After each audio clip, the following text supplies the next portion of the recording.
All right, hey there, folks. Even with conventions, readings, and other author type events back in action, I figured I'd keep bringing book tour to you. So, welcome to Russ's Rockin Rollercoaster, Season 9 Intriguing Interviews with Creative Minds. So, as we detailed last week on the show, I am a big proponent of blending science fiction and mystery into art fiction. So, I'm really excited to strap into the roller coaster tonight with ROB HART. ROB is the author of the sci-fi mystery The Paradox Hotel. He is also the author of The Warehouse, as well as the Ash McKenna crime series, the short story collection Takeout. He's contributed From a Certain Point of View, The Empire Strikes Back, Scot Free with James Patterson, good on ya, and the comic book Blood Oath with our pal Alex Segura. Welcome, ROB. How are you? Thanks so much for having me. All right, good to see you. All right, just a heads up to the folks at home. Feel free to send me notes or questions you have for me or ROB in the chat box during the show, and we'll get to a few at the end. All right, ROB, as we always do, we're going to start at the beginning. Yes. Where were you born? Where'd you grow up? Staten Island, New York, and I'm still here. Good old Staten Island, as they say. Yeah, yeah. No, I mean, I love it, man. First off, like I'm a born and bred New Yorker. I don't know that I could actually live anywhere else. But also, and Staten Island kind of, people kind of joke around about, but at the end of the day, man, I get to live in New York City in a two-bedroom apartment with like, a parking spot and a storage room and a balcony, and I pay less than what my friends pay for studios in Manhattan. Like, it just makes sense to me. Indeed, indeed, indeed. It's funny. So Staten Island is always, I grew up on Long Island, but I've been spent most of my life in New York City. My whole family's basically from Brooklyn and Queens. I still have family out on Staten Island. It's kind of, and it often kind of becomes sort of like the forgotten borough Oh of yeah, yeah. Staten Island. So when you were maybe even now, but I'm sort of more curious. So as a let's maybe I'm getting a little ahead of myself. We're going to get into this. So Okay. was it so what was it like when you were kids? Brothers, sisters? Was it just you? I got two brothers and a sister. I'm the oldest. So, so four. And yeah, it was a pretty like, blue collar upbringing. I was like the first person in my family to go to college. My dad's a New York City firefighter. My mom works in a Yeah. bowling alley. So like, I'm a really good bowler. Right. I spent most of my childhood either in a bowling alley or in a firehouse. So like I'm a good bowler and I know a lot about fire safety, essentially. Well, that's interesting actually, because so when I was a kid, I grew up around the corner from a firehouse, Okay. and this is back in the days where the 6 o'clock siren would go off. That's how you knew when it's time to come home, Yep. right? And we hear not that we had tons and tons of fires, but you had them, and we were so close to the firehouse that you just heard the whirring, and the trucks would go flying by. So I knew, in my neighborhood there were a lot of cops and firemen, and having your dad be a fireman and being around them, what did you like? What's your take about firemen in general? I mean, to be the kind of person that says, you know what, for not a lot of money, I'm going to spend the bulk of my time running into burning buildings. I mean, it's nuts. It's nuts. I mean, because on one hand, it's interesting because you kind of like as a little kid you have to square this idea that your dad might not come home from work, and like granted anyone's dad could not come home from work. You get hit by a bus, something could happen, but to see him make that conscious decision, was pretty formative to me because that like that was his choice. He was like, I'm going to put myself in the line of danger because it's going to save someone else's life, and that was always like, I mean, when you're looking for a role model as a kid, like that's pretty much up at the top. Um, and I always really admired it. I admired my dad and his friends, and like you spend time around firefighters, and it's a really like rugged, manly, sometimes imperfect bunch of guys who, Right. and now women who do the best job that they can. And I have a lot of love in my heart for the fire department. For sure, for sure. I mean, I do as well. I mean, if someone's house is burning down, I mean, I'm not constituted to be the guy to be the maniac to run in, but Yep. somebody does. I mean, and I just, I mean, I don't know how you can't respect what they do, even if you really believe like, wow, you're a lunatic for doing this, but you know what? God bless you for being a lunatic.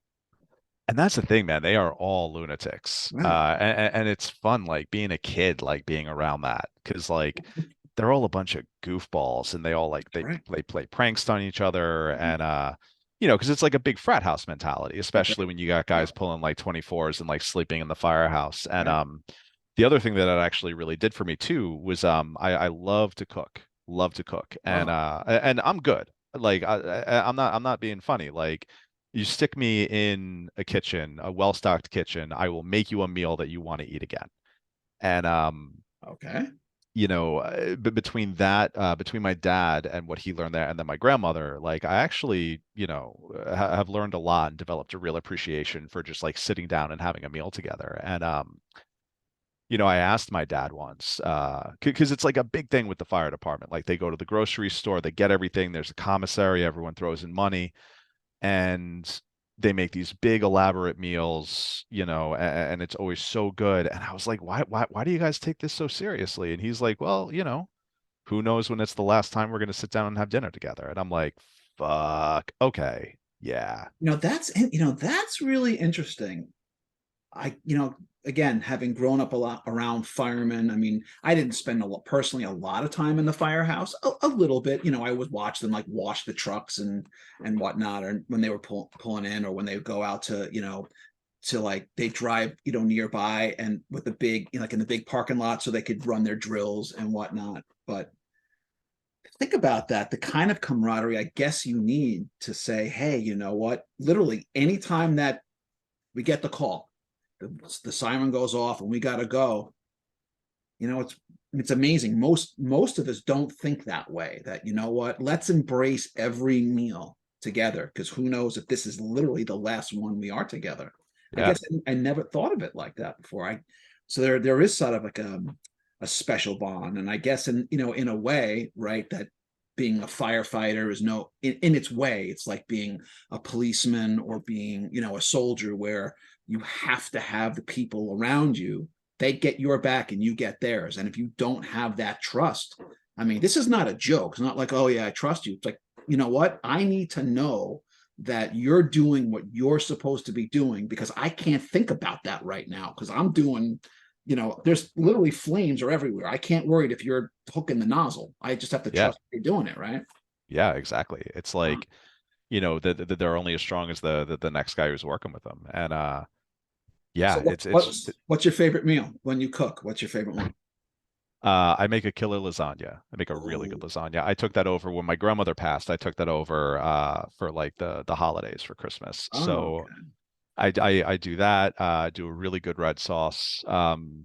I'm starting to like try to get a little bit more into like, Thai and Indian and stuff, like kind of like stretch a little bit. But I make my own ice cream from scratch, Do which you is really? Oh, okay. yeah, which is super fun. Oh. It's challenging, but it's fun. Okay. So your grandmother, was that someone, did she live like in your house near you? Was it that kind of a situation, or you Oh just yeah. So when I was born, we lived in a two-family house. mm, And it was my parents on the upper floor and my grandmother on the first floor. And for the first, like, I don't know, I still remember her working. She worked at a bank in Brooklyn for a long time, but then she retired. When she retired, she became like, kind of keeping an eye on the idiot kids while my parents were off at work. So it was funny though. It kind of skewed us a little bit because, I grew up in a house, and it was a two-family house, but they were very merged. Like they weren't really separated. Like everything was kind of shared use. So like my sister once actually, when she was a kid, like she went to someone's house and they were like, "Oh, well, the stove is broken. We can't do this." And she's like, "Well, just use the one upstairs." They're like, "What are you talking about?" She's like, "You don't have an upstairs kitchen?" Like you just get used to this idea of like right, right. houses being like that. That's But right. yeah, no, she was pretty important to me. And it was kind of a bummer. She passed, I think my daughter's 8, and I think it was like a year or two before my daughter was born. So yeah, it's got to be like 9 or 10 years now. Huh. Okay. So when you were a kid, so being the oldest of four, were you guys close? Did you hang out or not? What was the age difference between you guys? Oh shit, you're gonna ask me how old my siblings are. Um, I know my sister is 10 years younger than me. That one I've got. My two brothers are like, one is 3 years younger than me, or 2 years younger than me, and one is like 4 or 5 years younger than me. Yeah, I don't know. It's weird. We were all pretty close, but we also had our own friends, and now it's kind of weird because my sister, she actually still lives at home. She took over my grandmother's apartment at my parents' house, whereas my brothers, like one lives upstate New York, and the other one lives in some fucking nowheresville town in Pennsylvania that's like 5 hours away. Okay. So, I don't get to see them as often, unfortunately. Okay. So so what were you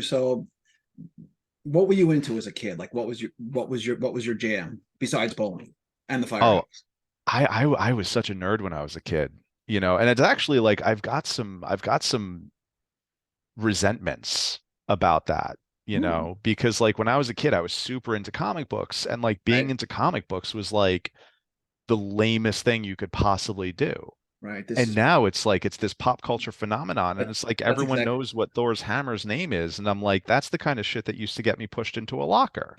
Like, come on. I know, But I know. but yeah, no, I was super into comics. I thought I was going to be a comic book artist. I used to draw a Okay. lot, and but ended up moving over to writing. Hmm. So yeah, I was a very nerdy, quiet kid. So were you like was Marvel your thing? Or did you kind of read everything or I was a what were little you bit more into? DC. DC. Okay. Yeah, I Yeah, love like I was a Superman guy. Superman. Oh. I've got a killer Superman pitch that I think it's good.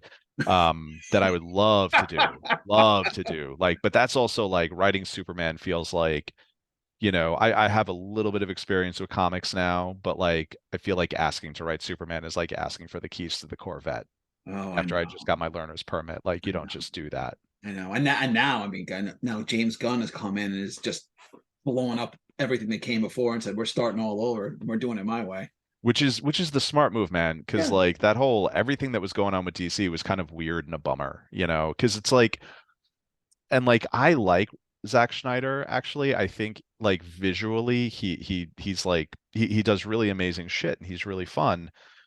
But from a storytelling perspective, like he just kind of lacked like the sort of like kindness and empathy that a Mm. character like that needed. I was, visually, he's got a great style. And I happen to like Batfleck. I liked Affleck as Batman, Oh, he was great. He was but a great Batman. Snyder, in my opinion, his take on Superman was just 100% wrong.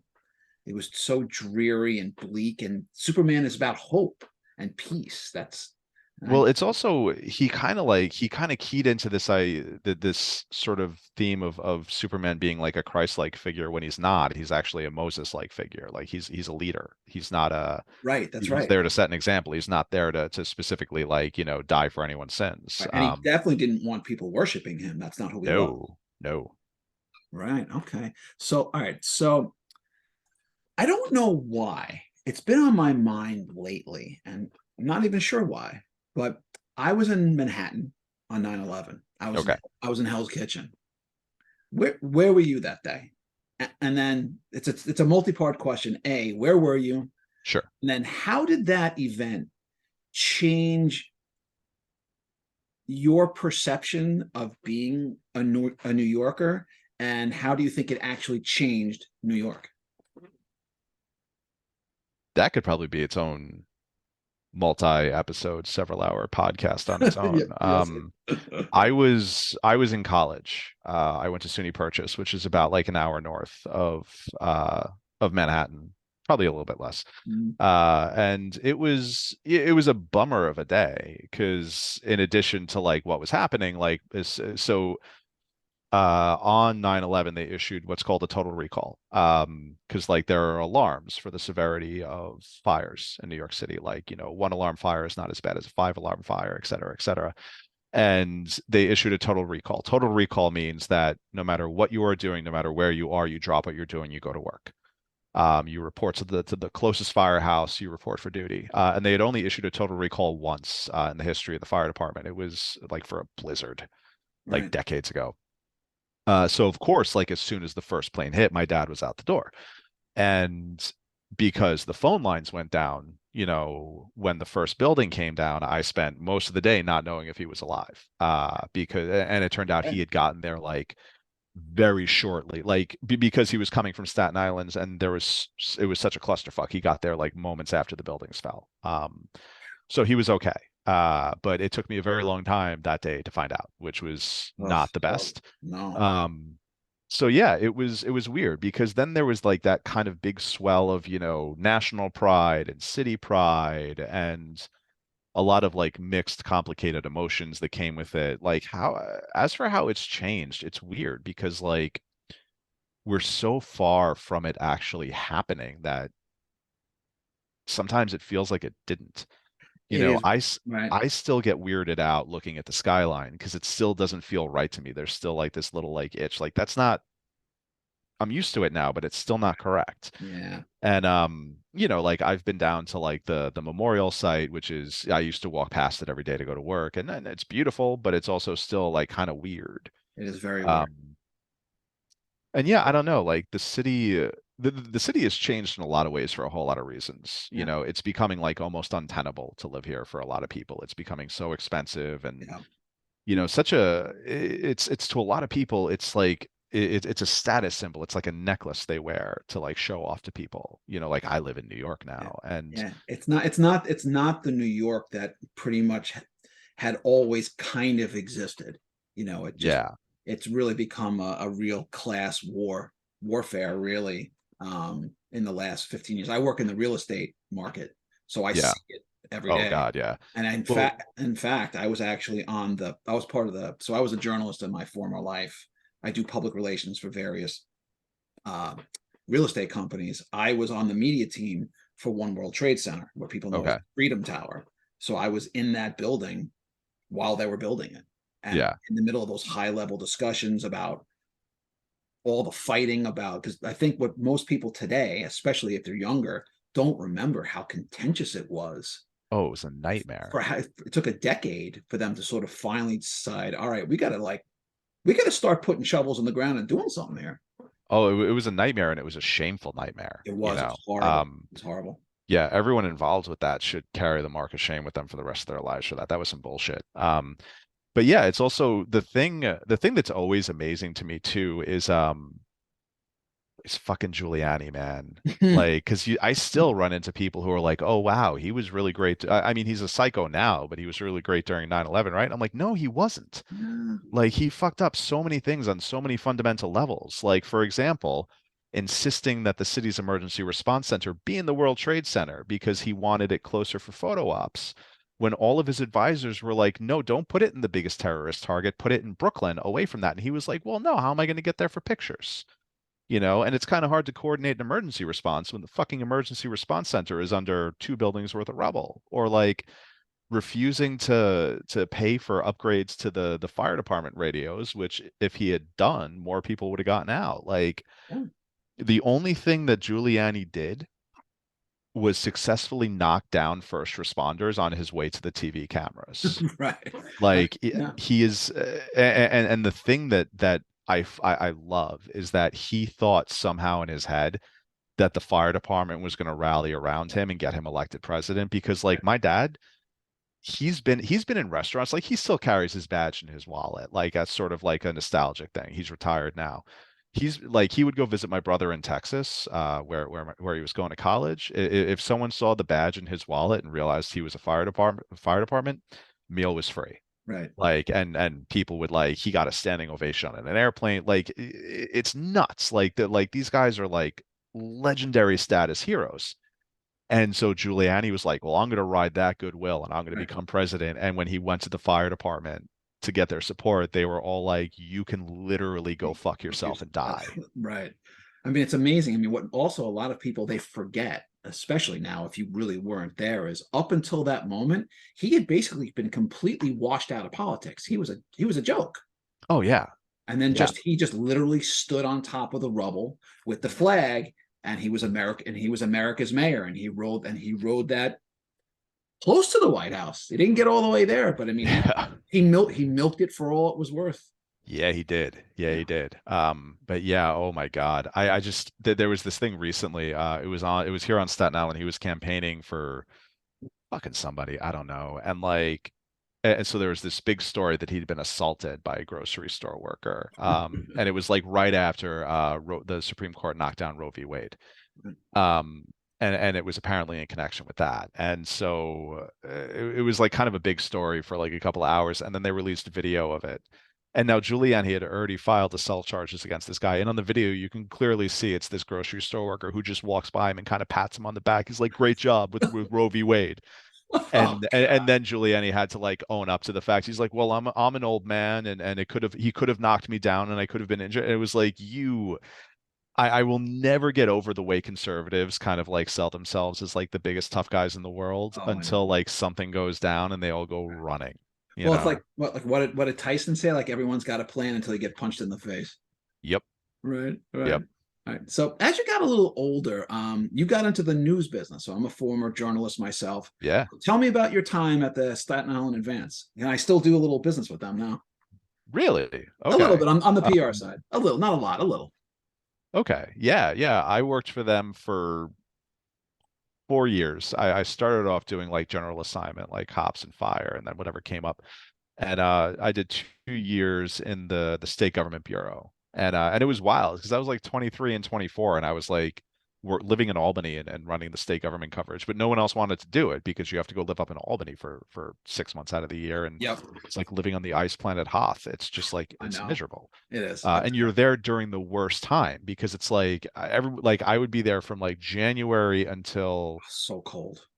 like April or May, and everyone will be like, "Well, it gets really nice in the summer." I'm like, "Well, I'll be gone by then, Yeah, so that don't whatever." help me. Um, Yeah. yeah, but yeah, that was kind of fun. And then I can kind of see like the direction the business was taking, like they were start like it got really bad after I left with like the furloughs and the layoffs. And I Yeah. remember when I was working the night side for a little while. I would do like 5 till 1 in the morning, which suited me fine. I loved it. And there were like 5 or 6 reporters on the night side. And we had like our own little crew, and we'd go out and like, there was a bar nearby that we'd close every night, and it was fantastic.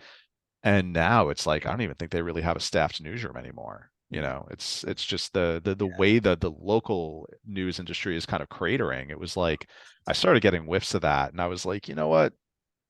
It was that, and I also got tired of like standing on people's porches at like 1 o'clock in the morning and being like, "Hey, like I'm sorry your uncle got shot in the face during a drug deal. Can you tell me how you feel right now?" Yeah. Like Oh, oh. it just there were Not good parts of for the job that just didn't yeah. feel good. Not good for the soul. Yep. No.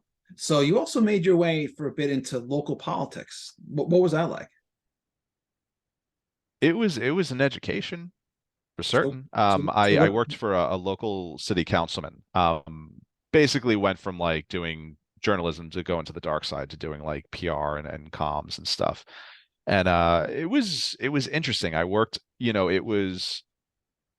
was a councilmanic aide, which my understanding was most people only lasted like 2 years in that position because it was so high pressure. I did it for 4. And it made me just really good. Like it's one of those work environments where if someone has to ask you for something, you already screwed up. Like you should have Hmm, known to have it ready. right. And so after 4 years of that, I walked out of there like in pretty good shape in terms of like being able to like multitask and figure things out. And I got so burnt out on that because it was just so high pressure and so crazy.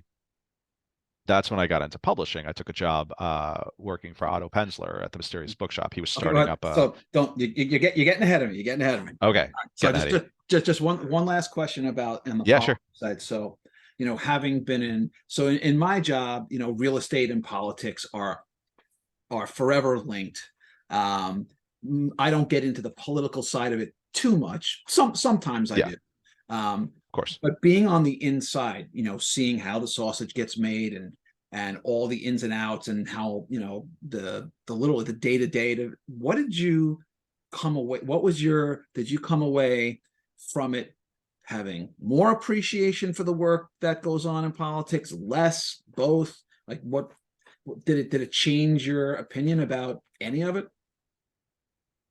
I'll put it like this. I'm rewatching Veep, Okay. um, which was the show on HBO with Julia Louis-Dreyfus and like surrounded by all these like selfish, terrible, sycophantic people who didn't care about the common people and only cared about themselves. And it's triggering how accurate that show is.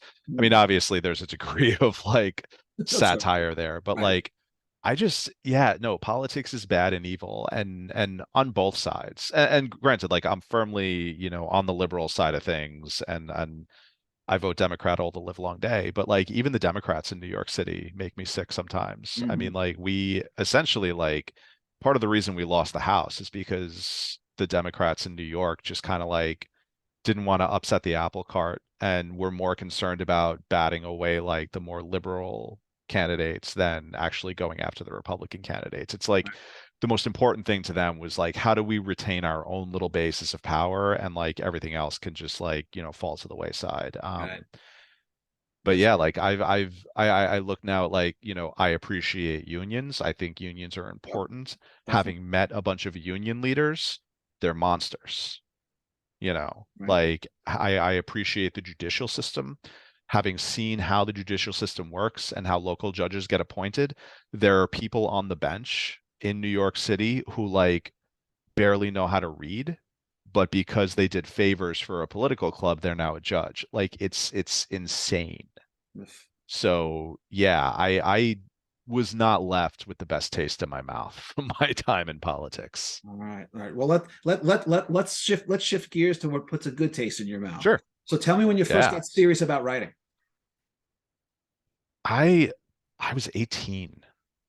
I was like 18 and I was like, I'm gonna write novels. I just like decided that. And my first book came out when I was like 32. So it took a little time. But As it does. yeah. Yeah, but I read Survivor by Chuck Palahniuk and like that book Mhm. just knocked me on my ass. And I was like, Oh, oh man, books can do this. I love Polonic. Yeah, and granted, like the seed was planted a long time ago, like Fahrenheit 451, Yeah, which was the first book that I ever really responded to, which I read in same, high school, same with me. that was really important. But yeah, like I just kind of like decided like because I went to purchase as an art major, I was going to be a graphic designer, and then realized when I got there, I'm like, I actually don't like this as much as I thought I did. It was fun when I can do it on my own, and now that people are Right, telling me what to do, it kind of sucks. right. Um, and they had just started a journalism program, like literally just turned it from a concentration into a major. And I was like, you know what? Let me give that a shot and see what happens. And I ended up taking to it really well. And so in my head, I was like, well, I'm not going to get a degree in creative writing because that's a one-way ticket to being a waiter, but I'll get a degree in journalism so I can actually make money, Right. which, shows how much I knew at the time. But I mean, I did okay actually. I mean, the advance worked well, and then moving into politics, like I did fine for what it was, and Right, but but yeah, it was just kind of like a rash decision that probably had been building up for a really long time, and I just kind of needed to put my finger on it. right. So you alluded to it just a few minutes ago. So talk to me about Mysterious Press. Yeah, so I had been so burnt out on politics at that point that I couldn't deal with it any longer, just like working in that kind of environment. And I ended up, I saw this job listing at the Mysterious Bookshop, which was in the same neighborhood. It was in Tribeca. Um, the guy who owned the bookstore was starting a digital imprint that was going to do mostly, reprints, ebook reprints of like old crime and mystery novels. And he just needed someone to run the website. And, and it wasn't a lot of pay, but I was like, I can't write a book if I'm working 24/7. Right, Like I wanted to like I was like, I'll take the pay cut. I'll take, but with that, take the time cut so I can actually like concentrate on something I want to do. And and he hired me because I was so overqualified. He thought he was going to get some kid out of college. And I was like, I don't care. I was like, pay me what you were going to pay them. Just give me a job. And to Otto's credit, he was constantly underwater because he took on more than he could handle at all times. So he'd be like, "Oh, like I really need to do this." I'm like, "Oh yeah, I did that already." He's like, "How did you know how to do that?" I'm like, and this is why working in such high pressure environments were good because like I just learned how to figure things out on my own.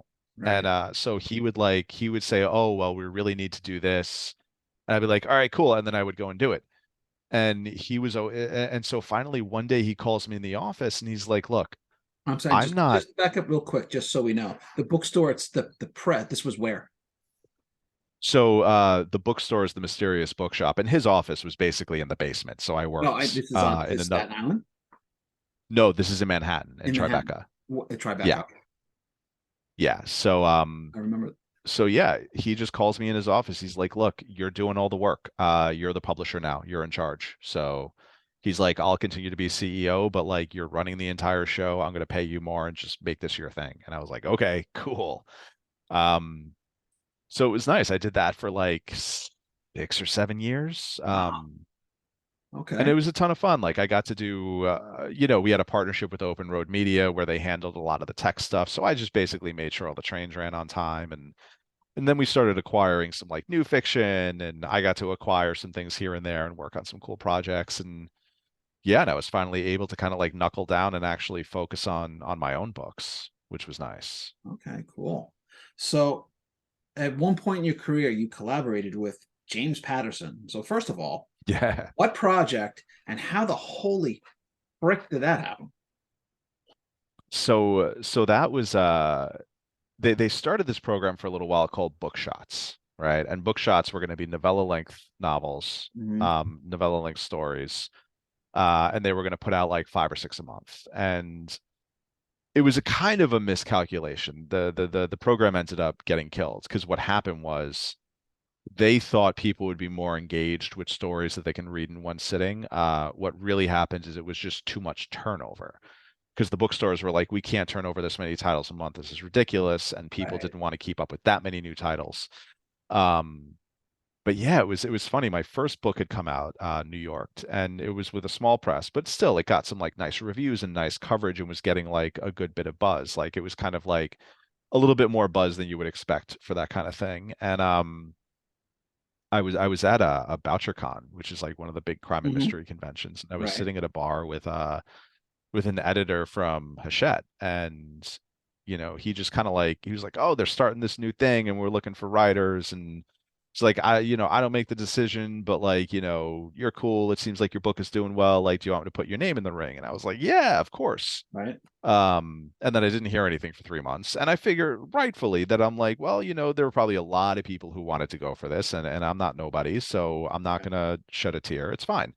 Um, and then one day they just kind of call me out of the blue. They're like, "So you want in?" And I'm like, "Yeah." Um, Yes. so yeah, I mean, it was the only kind of disappointment is it would have been fun to do a few more, but yeah, it was before mine came out. It was supposed to be print and digital, and but I was like a little bit later in the release scheme, so like they already saw that the numbers were not doing great on these things. Ah. So they downgraded it to like just digital and audio. But still, like it was a fun little thing, and a lot of people Yep. picked it up and it seemed to do okay, and it was a fun exercise, and it taught me a lot about writing, and Like what? there were some really good lessons in there from his notes. Like what? In terms of like, I came to really value the shorter chapters. That wasn't something that was always something that I was kind of like, shorter chapters are lame, but I actually think like they can be useful in terms of building momentum. Right. Sort of like plotting and pacing and sort of like intertwining that with character. But also like there's this one thing, and it's such a little thing, but like I had never really thought about it before. But like I had this scene in the beginning where like this one guy tackles another guy, and from the guy who's getting hit, he says something like it's like being hit by a cannonball. And Patterson's note was like, no one alive knows what it's like to be hit by a cannonball. And He's like, you right. got to use analogies that people understand. And I'm like, that's brilliant. Like that's just like that's one of those things that it's like it's so little and so simple and so clear and so obvious, and I just never thought of it before. Right. So that went right into my permanent toolbox, which was Right. nice. Okay. Right on. All right. So while we're name dropping, so your novel, The Yeah. Warehouse, optioned by Ron Howard. Okay. First of all, Yep. fuck yeah. Um, Yeah. so what's the latest? No idea. Um, No. no. No, the wheels turn very slowly on this stuff. Hmm. The last I talked to them, it was like, maybe TV instead of a movie. They weren't really sure. I didn't really get a clear sense, but yeah, it's like, yeah, the Hollywood stuff takes forever, and it's such a weird non-linear process because like you'll go. months without hearing from anyone, and all of a sudden they're like, oh, like with Paradox Hotel, that's optioned for TV. Months and months and months go by and I don't hear from them, and I'm just like, oh, this project is dead in the water. And then they send me an email like, hey, here's this amazing actress who might be interested in playing the lead character, and I'm like, what the what? So like you just kind of, I mean, my policy with all this stuff is like, I assume it's not going to happen Right, because I feel like it's better to be surprised than disappointed. right, Um, the important thing is it's like found money. It's like they give me right, option money, and right, it's right. like, okay, cool. Okay, Like sure. I'll cash the checks as long as you want to send them to me. That's right. I mean, obviously, I would love to see something get made at some point down the road, but yeah, yeah, I don't know. I just try to let go of the process a little bit and just like it'll play out how it'll play out. Right, right. So, as I mentioned in the opening, so last week, and you would have been, as it turns out, I wanted to get you on the panel for last week, but I had already had it booked. I did an entire panel on blending sci-fi and mystery. And I had Nicholas Meyer, wrote director of Star Trek II, Wrath of Khan, and Reed Farrell Coleman, and Allison Galen. Oh yeah. And this theme of the show was looking at why readers of traditional crime and mystery tend to be at least somewhat hesitant to dive into sort of a sci-fi set mystery. Like me, you are bucking that convention with things like this. And by the way, folks, this is really good. So what Thank do you. you think about blending, the mystery, we'll call it, like the mystery thriller um, genre, and mixing that with sci-fi? Just talk to me about like your take on that, and do you think that they're sort of just, well, we're kind of like trying to push them together, or what, they really kind of do, if you really think about it for a second, they really do go together. Oh, I mean, like anything can go together if you do it right. The trick is doing it right. I mean, for me, and look, like I got nothing against anyone in this world. Like, if someone is just into traditional mysteries and like they're kind of thrown by the idea of sci-fi and their mystery, like, okay, cool. It's all about taste. And I certainly appreciate sometimes like a really straight, like you give me like an Agatha Christie-ish kind of thing, like Oh, I'm good. in, I'm Yeah. happy.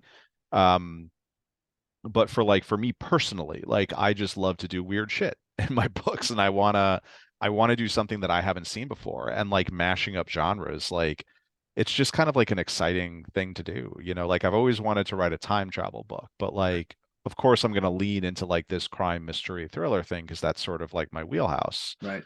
Um, and yeah, it's just like the challenge really is though is like doing it in a way that is accessible, because I do get how some people might be kind of like, oh, it might be too confusing or sci-fi is like a little scary, but like I have this like totem. I in my head I'm always writing for my mom. Hmm. My mom is a smart lady. But she's not a super nerd. She's Right. she's an average pop culture consumer. Right. She watches the Marvel movies, she watches Law and Order, she watches whatever is popular, she watches soap operas. She's like it's very easy for writers, especially genre writers, to fall into these like weird K-holes where like we think every all readers are like us when we're actually outliers. Like we read more books than the average person. We know more weird pop culture references and shit than the average person. Like all this stuff that we consume so much, the average person does not. And the average person is the book buyer, is the person who's Right. going to make or break you. So I'm always writing with my mom in mind, which is like, I'm going to write some weird time travel shit. Does my mom, who works in a bowling alley, who does not have a college degree, who is a smart woman but does not understand quantum physics, is she going to get this? And if Right. my mom is going to understand this, You got it. I'm good. Okay. And like but I can kind of see how like that can be kind of like a difficult line to cross with some people. Right. And I've also like I found it kind of challenging in the sense that like when you mix genres, like sometimes that puts you in this weird slipstream, because like sometimes like I'm not sci-fi enough for the sci-fi people, or I'm not crime fictiony enough for the crime fiction people, and That's so right. like Paradox winds up in this weird like limbo in Oh, between, oh, you know? We're going to talk about that. Believe me, I know exactly what you mean. Okay, just a Cool. quick interlude for folks who came in a little late. If you have any questions or comments for Rob, send them in the chat box, and we'll get to a few at the end. All right, so real quick. So I've just dabbled into it a bit myself, but tell me about writing it. Tell me a little bit about your zombie novella. Oh man, that was the first thing I wrote. That was shit, 2012.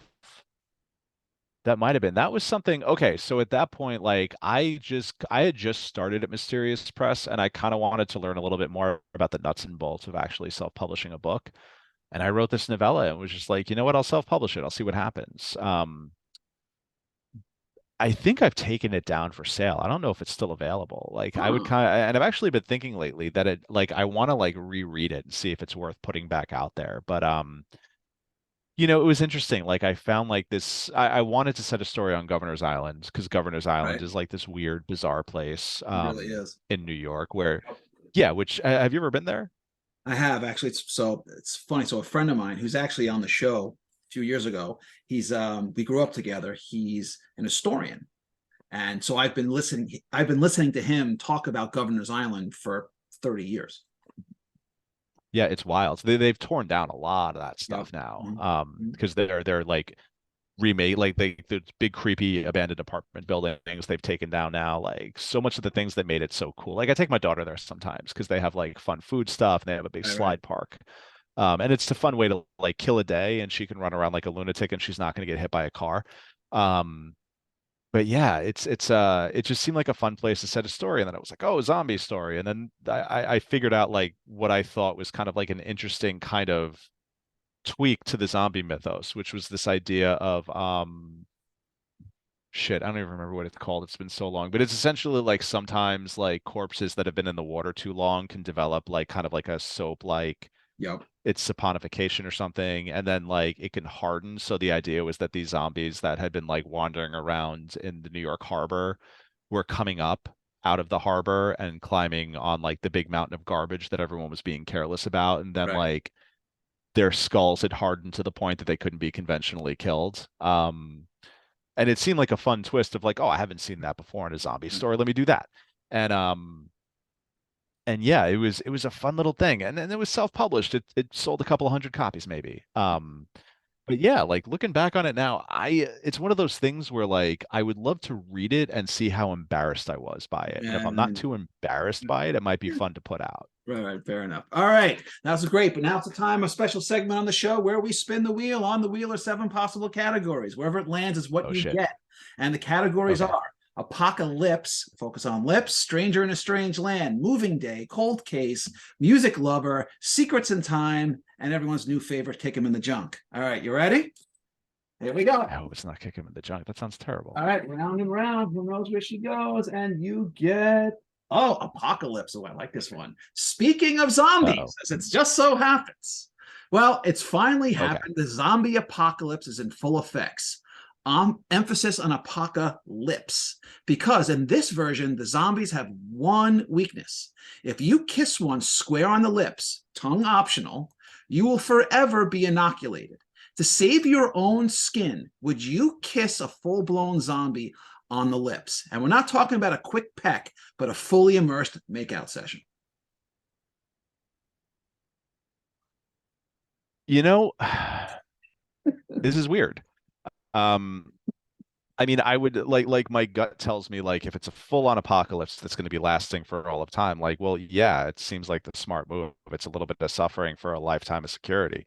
Um, but there almost seems like it almost seems to run counter to the entire idea of like how zombification is spread. Like if it's spread through the bite, like how is a kiss safe? So like my brain is doing some somersaults there, but I think overall I would probably end up doing it. All right, If it all right, meant like being able to like be a little bit lazy about all the right. All apocalypse. right, so zombie makeout session it is. All right, so now we're going Sure. to pick your poison. I've got 4 choices for you. I'm not going to tell you what's behind each one. A, B, C, or D. Pick one.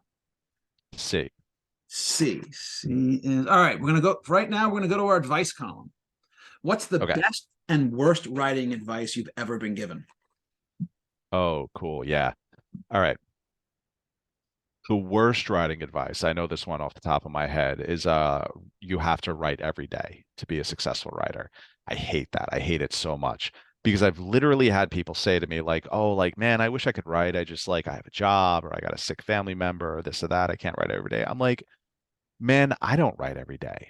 And I'm a full-time writer. Like I've made a career of this. Like you do it when you do it. Like you have to develop your own voice and your own process and it's all good. Do it however. The only thing that matters is the work gets done, you know? And Right. like it doesn't matter like you writing advice is like it's suggestions. It's never a sacrosanct. It's never a totem. It's never something you have to do. And like and so I always tell people like the worst kind of writing advice is any advice that says you have to do this thing in order to be successful. Because I know plenty of examples of like stuff that's sort of like common knowledge and accepted that someone else doesn't do and they're doing just fine.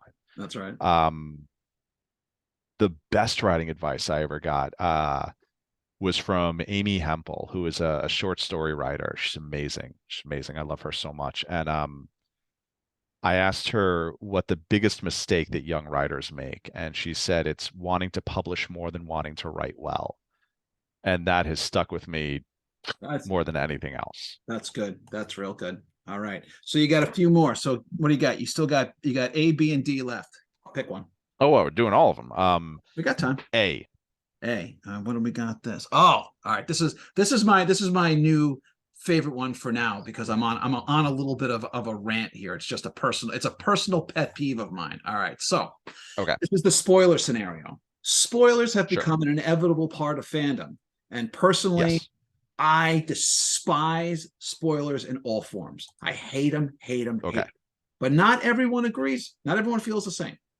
What do you think about spoilers? And is there a preferred etiquette about how to handle them? You know that's interesting. It always makes me this conversation always makes me think of like when I was a kid and my brother came home from seeing The Sixth Sense and he was like they were dead the whole time and it's like you You fuck. oh, that's Um yeah. Overall, look, I don't get in the business of spoiling things for people. I don't like doing it. It's not nice. I think there is a statute of limitations, like I think there was like I think it was like a talk show. It was like Colbert or something, and someone brought up like the ending of Les Mis, and people started booing. And it's like it's however many 100 years old that yeah, it's book. Like you 200 can't years old. spoil You've that. had you've had time. Yeah, yeah. Like if something has, I feel like if something has been out for months and months and months, a couple of months at least, like it's fair game to talk about. I also think it's a polite thing to like kind of check in with someone first and say like, "Hey, have you seen this? Can we talk about?" Like, I wouldn't want to just like jump right into it. I Right. think when it comes to like public discourse on like Twitter and stuff, like, the people who like tweet spoilers like immediately, it's like those people should be burned at the stake. I'm with you. I have thought a lot about or I do think a lot about how, as much as spoilers suck and as much fun as it is to be surprised, I would hope that like I feel like a really strongly told story is going to have the same level of impact, even if you already know what's going to happen. And I guess like the best example for that for me is that scene in Avengers Endgame where Captain America like catches Thor's hammer for the first time. He does. Like I'm sorry. oh God, Jesus Christ. I'm just kidding. Um, but yeah, so I accidentally read about that Right. on like a forum before the movie came out. And I was like, oh man, it would have been like so Oh, cool to cool. So, experience that yeah. without. And when I saw the movie, I still hyperventilated from Right. excitement when that happened. Well, So it's it's like, interesting. I read about this, and apparently, for some people, not for everyone, but for some people, and my kids like this, they say they like spoilers, and the reason that they like them is that because they kind of know those big moments, they can focus on everything else when they're watching it, and they find that they actually get more out of the movie or the show than they would have because when you watch something for the first time, you miss so much stuff because you're caught up in certain elements. So that's not the way I like to watch it, but it never occurred to me that that's why some people either don't mind them or like them. I'm not of that yeah, and ilk. I think there's something to that. Right. Okay. Yeah. I mean, like I said, they don't really bother me, and sometimes, yeah, like when you kind of know where the story's going, it's kind of interesting to look at the building blocks. Right. All right. So we got one. I'm going to give you one more. Give me B or D. B. B. Okay. So success or bust. Writers often talk about, think about, and are asked about what it means to be successful. But every writer has their own definition of success, which may change at various stages of their writing careers. So, given where you are today in your writing career, what is your current definition of success? And how does that definition compare, if at all, to when you first started writing seriously? Oh, that's a big question. Yeah, I don't know. Like, I try not to think in terms of success or failure. I guess I'm just like, there's some things I'm still chasing, like I would love to be on a bestseller list someday. I would love to get nominated for an award someday. I would love to see one of my things get turned into like a TV show or a movie, So like there are things that and I don't want to think about, but I don't like thinking about those things in terms of like I'm not successful until I do those things. Because like I've been pretty successful, like Warehouse has been published in like 20 something countries, and I got to like go on a tour of Europe and tell people about the book, and I've gotten to do like such cool things. And I think that could be kind of dangerous when you start building in these like, oh, like I'm not successful until I do this, or I'm not successful until I do that. Like I guess like if you strip it down, really you're a successful writer when someone else reads something you wrote, because that means you finished something and then you felt good enough to like share it. Right. So Cool. yeah, I think that's a fairly good definition to go with. All right. Right on. All right. So now we're going to give you some truth serum. I'm going to ask you 10 questions. You're going to answer quickly. You ready? Okay, All right. shoot. Favorite flavor ice cream? Vanilla. What's one food you will never eat ever for any reason? Oysters. Okay. Bucket list destination anywhere in the world. Ooh, Thailand. Scariest movie you ever saw? Exorcist. Ooh, fucking terrifying. If you could ever have, Yep. if you could have one superpower, what would it be? Flying. Well, I think I know the answer because I can see it behind you, but do you play any musical instruments? And if not, which one if you could? No, I have no musical talent whatsoever. So that keyboard's is just there? Yep, it just lives here. All right, well, if you could play one, which one would it be? Guitar. Guitar. Okay. Cats or dogs? Dogs. Favorite cocktail, and if you don't drink, your go-to unwind beverage. Oh, say an old fashioned. Fair enough. All right. You can see a live performance, sports, music, theater, dance, whatever. Any seat, any venue, at any time in history. What's your choice? Johnny Cash. I want to Where? see Johnny Cash live. It doesn't matter. Oh, cool. I mean, All maybe like it would be cool to see him at Folsom, but then I would probably, if you're in the audience, there are bigger problems there. right. All right. Fine. All right. If you could get even just one more season of any TV show that you thought was canceled prematurely, what would it be? Terriers. Terriers. Wow. Yep. I remember I saw that. That was a brilliant show, and That was with that was Donald Logue, right? yep, Yeah, yep, I watched it. Yeah, I was kind of bumming, like it was still starting to find its groove, and then it was gone. yeah. It was a bummer. I did. Wow. Wow. All right. I remember that. Okay. All right. So we're going to take some questions for the audience if we have any. All right. Don't. But I have a question or two that we didn't get to from before, so let me pop back up real quick. Sure. And then let's see. I want to get one more thing. All right. So you've done some. You did a little Star Wars writing. Tell me about that. Yes. Tell me Oh about man, that was wild. That was wild because yeah, they asked me to do it, and I said yes, because how do you not say yes to that? And then I thought about it, and then the reality of having to sit and write a Star Wars story stunk in, and I'm like, Oh, why did I say yes to this? Like this was a mistake. Oh, I know, right? Because like I'm not like an expert, and also that's like one of the most like intense fan bases in the world. It's probably the most effort I've ever put into a short story in terms of research. But the thing about it and it was cool. Like I wrote the story. I was really happy with it, like because it kind of hit my sweet spots, and I thought it came out okay. And this And took place in what part of the Star Wars like history? Where's those stories take place?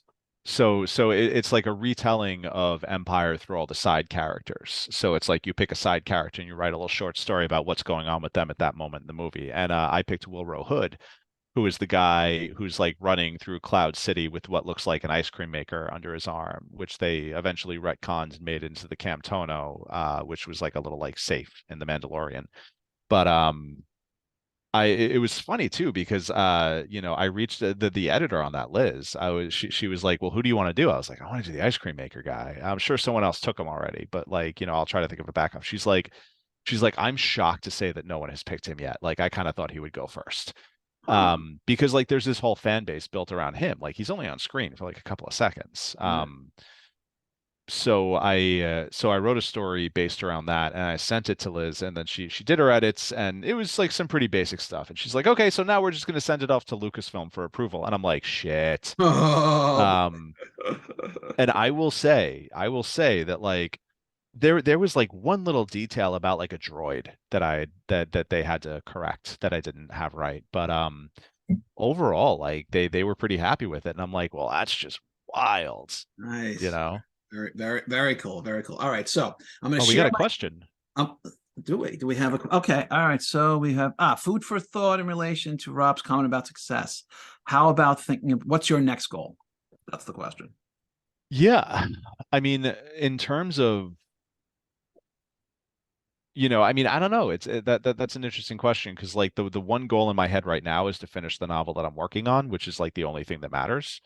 But I also like, looking at broader goals, like I want to do more comic book work. Like I want to do like IP work. Like I want to write like Spider-Man or Superman or like something like that. Not just my own stuff. I would love to get into TV, which like, and I have deals in place that like if Paradox turns into a TV show, I get to write an episode or something. Right. So, it'd be fun to get into like script writing. I would love to write a play at some point. Like I'm just kind of looking at like, okay, like how can I like stretch my muscles and like learn new ways of doing this? So yeah, that tends to be like those are my goals now. It's like what haven't I done yet? What do I have the capability or the interest in doing? Right. All right. All right. So I'm going to share my screen and then we're going to wrap up. So what do we got here? We got. Okay. So talk to me. What do we got? All right, Paradox Hotel. Time travel, a hotel for time travelers, which just seemed like the coolest idea ever. Um, and then took me like a long time to actually get it to come together. So basically, like the idea is that we invent time travel, and then it becomes, it's a government venture, kind of like NASA, and then slowly becomes privatized. So you've got this big time port where people can like go see like the first showing of Hamlet or go visit the Library of Alexandria, and it's something that pretty much only the super rich can do.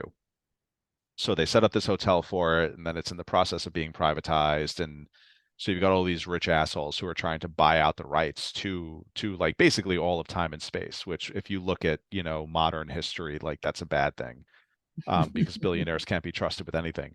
So the novel follows the house detective, January, who is basically like, you know, she's kind of a misanthrope. Like she doesn't really get along with a lot of the people there. Because she's got her own issues. Essentially, she's been like kind of like poisoned by time radiation, so her consciousness kind of like slips in around time.